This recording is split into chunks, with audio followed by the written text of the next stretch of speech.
Today is my oldest son, Phoenix's 21st birthday. And I found myself being nostalgic and thinking back to when I was pregnant with him. Being pregnant for the first time is so exciting, everything is new.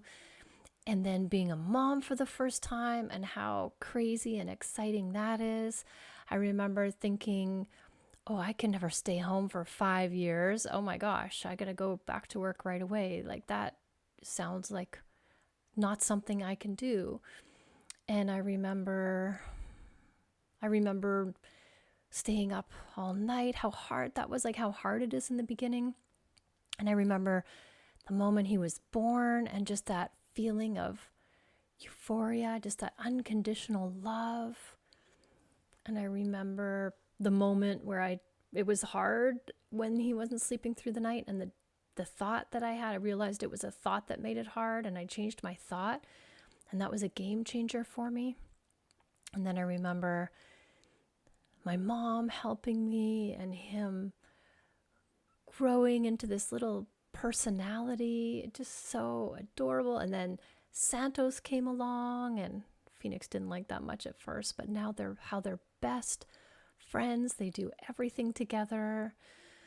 Actually, right now they're out together with a friend doing birthday stuff, and then we're gonna go out for dinner tonight. Just having all these moments of remembering this whole adventure. I remember when he was a baby and I thought, oh my gosh, I never want you to change. Like, you're just the most adorable thing. And then they start walking and talking, and it can be a lot of work, but it goes by in the blink of an eye. It really does. Like, people tell you that all the time, and you're like, yeah, thanks for the tip. But it's true. It just passes by so quickly. And before you know it, they're 21 years old. But in the meantime, you've lived so many lives in that time. You've had so many adventures, so many ups, so many downs. I definitely found as the kids got older, I found it easier, but then when they became teenagers, it got hard in a different way. And I really think that my kids were easy kids to raise, like kind of low maintenance. That's the way I thought of them. They weren't, rebellious or anything like that. So I feel very, very lucky that we have the relationship that we have, and how close we are, how connected we are, all the wonderful things that we do. But there were hard times. Of course, there were hard times. And it's so fascinating when you look back on the times where you would give anything just for like a moment of break, just one moment in time where you can have to yourself, just a moment where somebody isn't calling you, wanting something, hanging off of you. And then they turn into independent human beings, and you would like pay all the money in the world for those moments again, because they're busy living their own lives. And it's not that they don't love you, they do, but they're so excited about the lives that they're living. It's new and exciting. And it can be so hard to let these little human beings go.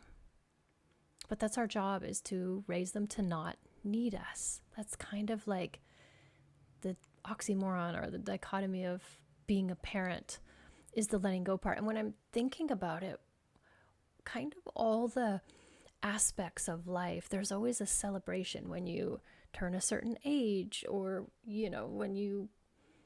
when there's like a big milestone in your life, but not necessarily for letting go of your kids, not necessarily for being a midlife mom. And I wonder if it's because we as moms are usually like not wanting to be celebrated, or just low key in the background doing the stuff, not wanting to put the spotlight on us. Like, I wonder why it isn't just a huge celebration, because you've done your job and now you can go and create a life, or create whoever you want to be. Now, you can do that when you're being a parent, but it's really hard to do that. Most of us don't. Most of us are locked in on this parenting thing. And then when our kids don't need us anymore, our heads go off and we're like, okay, where am I? What now? What am I going to do now? What's next? What's my passion? Where do I want to live? What job do I want? What lights me up? Who am I? Where am I going to put all this time and attention that I have? Who am I going to focus this on? So that's a huge transition. And maybe it's just because of where I am in my life now. Like, I never really heard about it before. I never really thought about it before, except for in the form of a midlife crisis.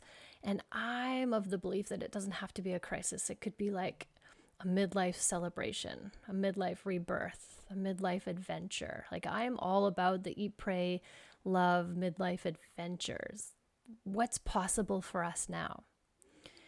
And it's letting go of what was, but being curious and excited for what is or what could be. But as I was thinking about the time that the kids and I have had together, it's funny because it's the first smidgen of their life. And so a lot of that they won't remember. But because for me, it's like a huge part of my life, in the middle of my life, I'm going to remember all of the things. But for the boys, their memories of the things we did and that will fade. And that kind of makes me sad because, and maybe that's why I took all the pictures and videos. I hope that one day they look at these videos and go, wow, we had such a great life, such a great upbringing. We did all these things. We went on all these adventures. Sure, when on the time when we were doing it, I was videotaping. They didn't like that at all. But I really believe that one day they'll find this big box of, videos and pictures and just like love going through them and reminiscing about what was, or experiencing, like realizing what was, without having any clue of all these amazing things that we did. And when I look at Phoenix today, the man that he's turning into, I remember the baby that he was. I remember the toddler that he was. And when I look at him today, I can see flashes of that. Like sometimes, just in his mannerisms or his looks, I just remember that little guy. And then I think, what's it going to be like, another 20 years from now? Who's he going to be? What's he going to be doing? What amazingness is he going to be creating in the world? What kind of life is he going to be living? I'm just so curious about that. And then I think about me as well, and I have glimpses of who I used to be. And curiosity and excitement about who I get to become and what I get to create for myself. And I'm balancing on that fine line because I know that my boys are ready to move on, and I encourage that.